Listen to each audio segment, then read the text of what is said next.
என்னுடைய இந்திரியங்களுக்கும் இந்த பிரபஞ்சத்திற்கும் அத்தனைக்குமாக சாட்சியாய் நிற்கக்கூடிய அந்த பெருமான் நிறங்கள் ஓர் ஐந்துடையாய் விண்ணோர்கள்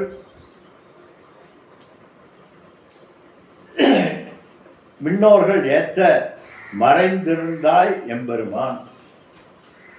அந்த பரம்பொருளானது எப்போது மாயா சபல பிரம்மமாக ஆகிறதோ அப்போது இறைவன் சதாசிவ ரூபத்திலே எப்பொழுதும் புனிதமாக இருக்கக்கூடிய அத்துணையுமாக ஆகாசம் போல் இருக்கக்கூடிய அவர் இந்த சிருஷ்டி காரணமாக சிருஷ்டியை படைப்பதற்காக 5 முகங்களாக தோன்றுகிறார். அதுதான் சத்யோஜாதம், வாமதேவம், அகோரம், தத்புருஷம், ஈசானம் என்கின்ற 5 விதமான நிலைப்பாட்டுகளை எடுத்து அதுதான் 5 முகங்கள் என்கிறார்.